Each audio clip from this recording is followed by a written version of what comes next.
Seterusnya hari ini di studio kami nak berkongsi pada anda berkenaan satu topik menarik yang pastinya dekat dengan hati anda semua berkenaan dengan bajet 2023. Apakah sebenarnya keperluan kita sebagai masyarakat Malaysia yang kita boleh suarakan? Itu antara perbincangan yang kita akan bawakan hari ini di studio, iaitu seorang tetamu iaitu Profesor Mada Dr. Irwan Shah Zainal Abidin selaku individu yang berada di bawah Pusat Pengajian Ekonomi, Kewangan dan Perbankan Universiti Utara Malaysia UEM, yang antara pensyarah yang berada di bawah UEM yang sentiasa akan memberikan pandangannya berkenaan dengan bajet dan juga kesejahteraan rakyat dan juga keluarga Malaysia di luar sana. Okey, Prof, Dr. Irwan, kau boleh kongsi dengan kami pada pagi ini.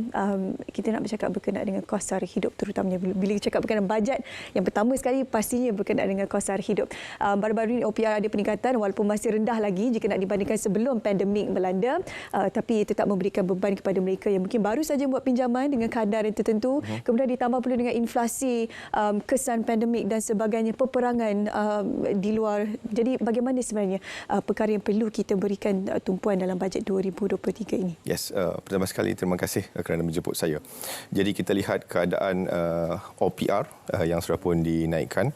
Kita lihat juga bagaimana inflasi yang sudah pun meningkat pada kadar 4.4% dan juga kejatuhan mata wang ringgit. Tapi saya nak bawa balik keadaan sebelum berlaku semua ini. Kita melihat pada ketika mana kita berada pada fasa 2 tahun lepas, yang mana keadaan ekonomi rakyat itu kita sudah pun lihat berada pada keadaan yang masih lagi memerlukan bantuan. Kalau kita lihat sebelum daripada berlakunya kita kata fasa endemik ini, kita lihat pun kalau kita kata poket rakyat dan pendapatan rakyat ini pun sudah pun ada kesan yang agak membimbangkanlah. Pertama sekali kita lihat bagaimana golongan lebih kurang 600,000 isi rumah dalam golongan M40 yang telah pun jatuh ke B40.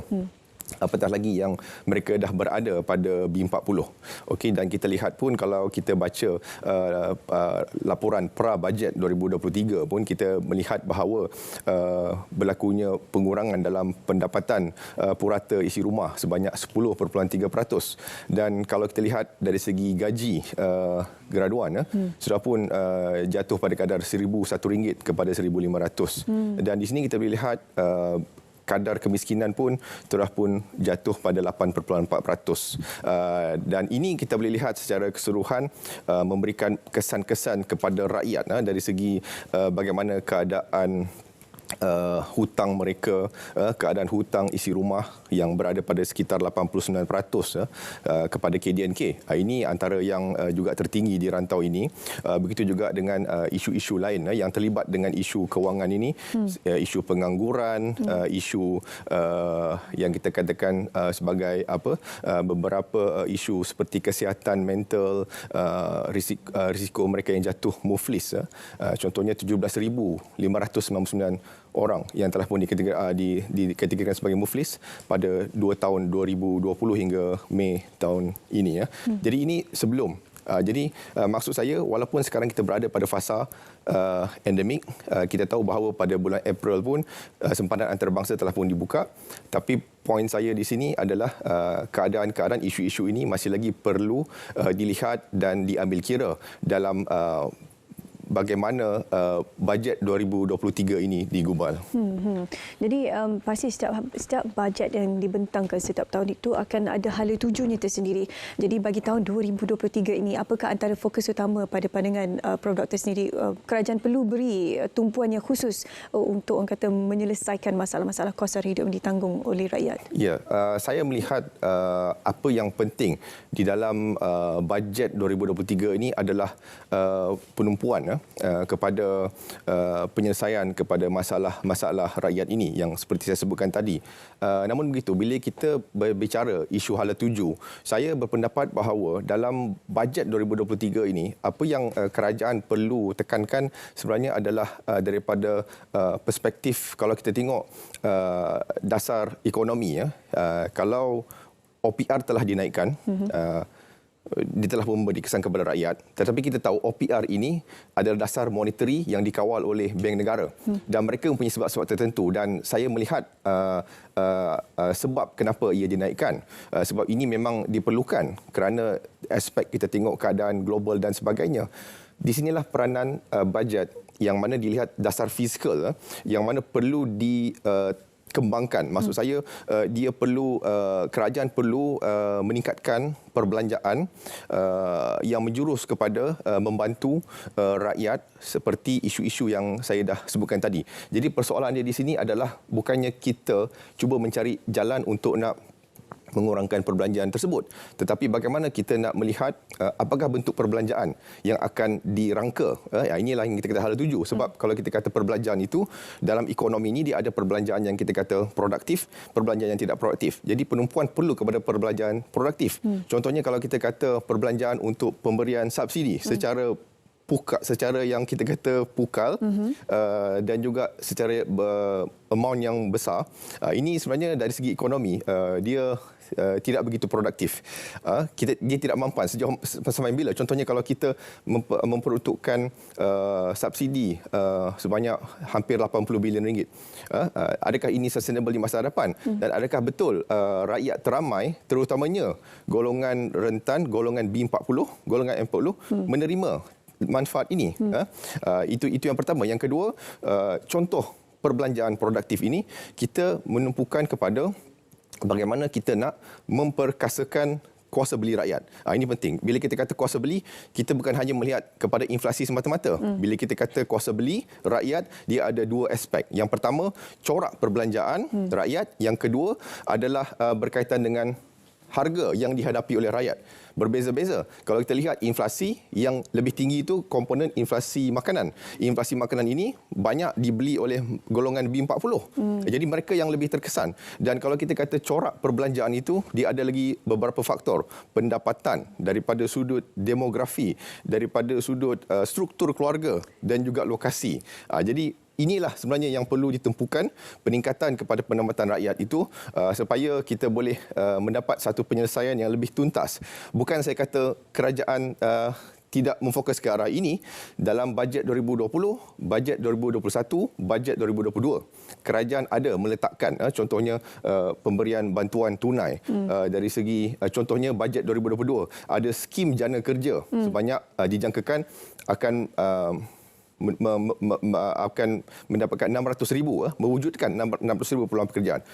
Jadi apakah bentuk pekerjaan ini? Ini yang saya katakan penambahbaikan yang perlu dilaksanakan. Adakah contohnya seorang graduan kalau dia keluar daripada universiti, dia mendapat pekerjaan yang sewajarnya dengan kelayakan dia dan juga gaji yang setimpal. Ini saya fikir persoalan yang mungkin kita perlu membuat penambahbaikan di dalam bajet 2023. Dan kalau saya nak ambil contoh dari segi pendapatan, mungkin kita boleh melihat kepada satu bentuk dasar yang mana dia mempunyai satu sistem dasar di mana pemberian bantuan tunai secara langsung boleh dibuat secara yang kita kata berkala dan juga dia berbentuk yang secara berterusan.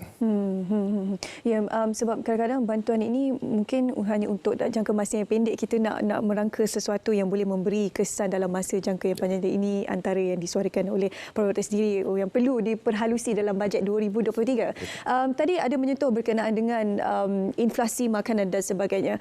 Malaysia antara negara yang tidak terkecuali turut bergantung terhadap import barangan makanan daripada luar. Jadi pihak kerajaan juga ada sebelum ini yang menyatakan hasrat untuk memperkukuhkan sektor pertanian, menggalakkan anak muda untuk menceburi bidang pertanian untuk kita menghasilkan barangan makanan kita yang sendiri dan tidak terlalu bergantung kepada negara luar untuk kita mengimport barangan tersebut.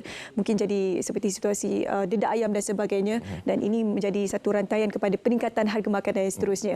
Pandangan doktor sendiri berkaitan dengan hasrat kerajaan ini untuk menyuburkan lagi industri pertanian di Malaysia ini. Ya, saya bersetuju dengan sasaran untuk kita nak memfokus kepada aspek pertanian kerana kalau kita menyentuh isu kos sara hidup, salah satu elemen penting itu adalah sektor pertanian, kerana bahan makanan itulah yang meningkat. Dan kalau kita lihat masalah utama dia di sini adalah dua. Yang pertama dari segi security makanan. Security makanan ni maksud dia kalau kita tengok daripada konteks nisbah tahap sara diri itu masih lagi rendah. Maksud dia contohnya kalau beras, tahap sara diri itu dalam sekitar 70%. Maksud dia kita perlu lagi mengimport 30%. Jadi ini yang menyebabkan kos untuk kita nak mengeluarkan ataupun penggunaan bahan makanan ini semakin meningkat, kerana bila kita import, bila USD mata wang kita jatuh kepada US dollar, ini menyebabkan sememangnya barangan itu meningkat.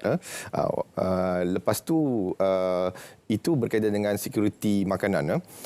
Yang kedua tu adalah isu kita bergantung kepada import. Jadi ini pun kita tahu bil import kita pada sekitar 60-63 bilion setahun. Jadi ini kalau kita dapat mencari penyelesaian untuk kita dapat mengeluarkan sendiri barangan pertanian ini, saya fikir ini adalah satu penyelesaian yang tuntas untuk kita bukan sahaja mengatasi masalah kenaikan kos sara hidup, tetapi juga kalau kita menyentuh isu sektor pertanian ini, sebenarnya dia banyak boleh menyelesaikan isu kemiskinan, isu ketidakseimbangan dalam agian pendapatan dan juga meningkatkan pendapatan. Ini saya fikir penting kerana aspek penting yang bagi saya dalam bajet 2023 ini yang perlu ditekan adalah bagaimana kita nak meremajakan sektor pertanian ini, kerana penting kita perlu memastikan bahawa golongan muda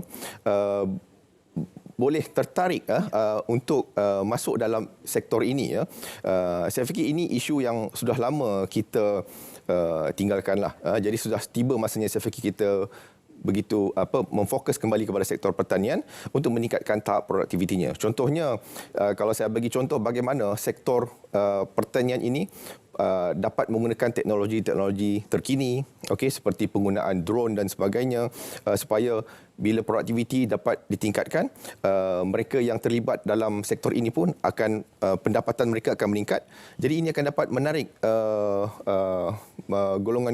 golongan muda untuk menceburi bidang dalam sektor pertanian, dan seterusnya kita dapat mengurangkan kebergantungan kita, kebergantungan import terhadap produk pertanian ini. Jadi ini saya fikir perlu dilihat di dalam bajet 2023 ini, terutamanya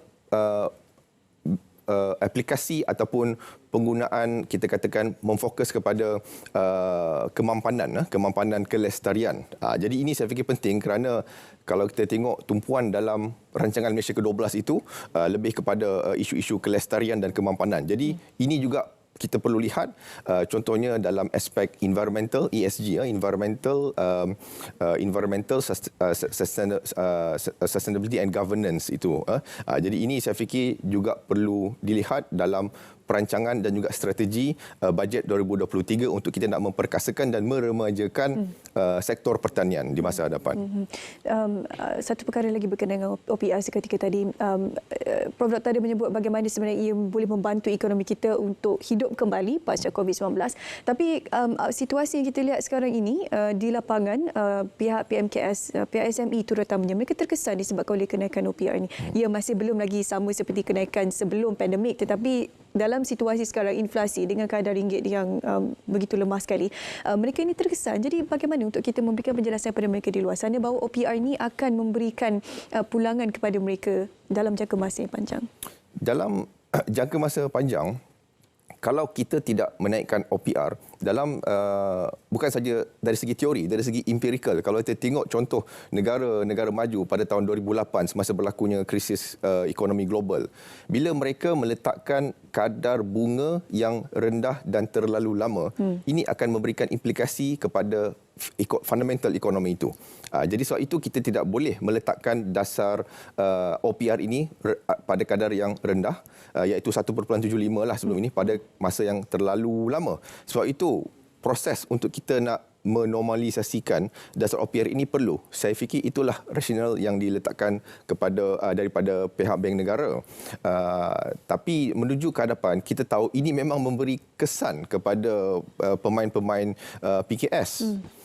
Jadi saya fikir dalam konteks PKS ni, sebab ataupun kita kata PMKS lah, perusahaan mikro, kecil dan sederhana, mereka ni memerlukan kedua-dua bantuan. Bantuan jangka pendek dan jangka panjang. Jadi kalau kita kata sama ada kita nak memberikan ikan ataupun belajar memancing, kita perlukan dua-dua pendekatan jangka pendek dan jangka panjang. Jadi kalau jangka pendek itu, saya fikir kalau ada bantuan-bantuan secara one off kepada mereka ni, saya fikir boleh diberikan.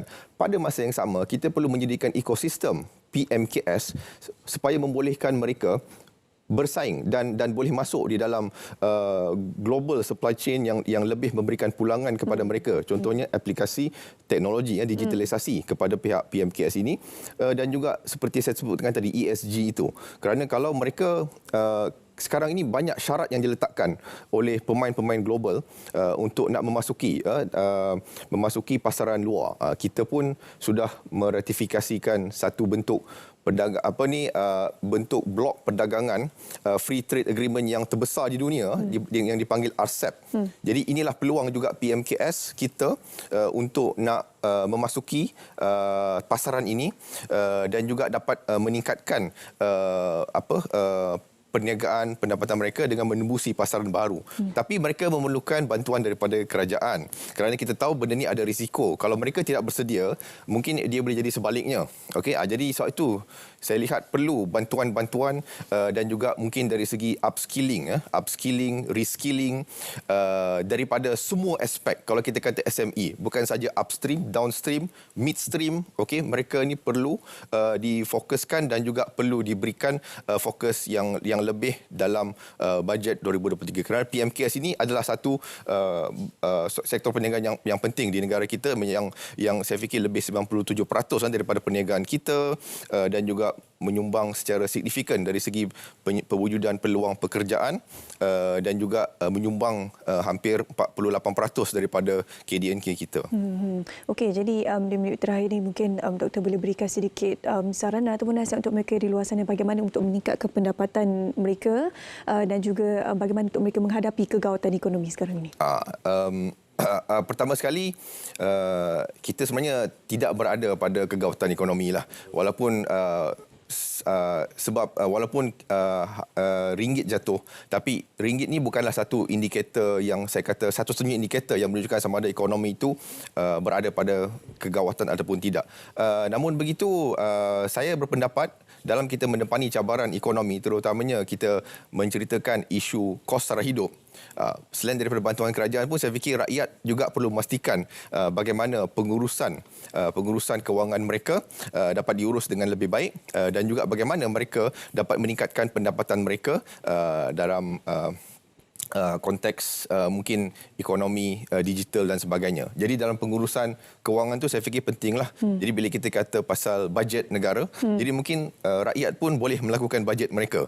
Kalau tidak tahunan, mungkin secara bulanan. Kalau mungkin bulanan itu pun tak boleh nak capai, mungkin dari segi mingguan ke, supaya kita dapat trace kita punya perbelanjaan itu dan kita boleh kawal perbelanjaan supaya kita tidak lebih berbelanja dan memastikan kita mendapat manfaat, tahu sumber-sumber di mana nak dapat bantuan yang diberikan oleh kerajaan, bukan saja pada bajet kali ini tapi juga bajet 2023. Kerana kita perlu lihat, kita perlu faham bajet 2023 ini cabaran dia adalah pada konteks global itu tahun hadapan, kerana dijangkakan keadaan ekonomi yang akan lebih merosot, yang akan secara globalnya akan agak merosot pada tahun hadapan. Ya. Kita perlu bersedia sebenarnya berbelanja dengan bijak, bukan kita nak cakap tak boleh berbelanja langsung. Itu dia sedikit banyak nasihat disampaikan oleh Profesor Madya Dr. Irwan Shahzana Abidin selaku pensyarah Pusat Pengajian Ekonomi, Kewangan dan Perbankan UUM. Terima kasih bersama kita hari ini memberikan sedikit orang kata penjelasan berkenaan dengan bajet 2023, apa yang kita boleh harapkan.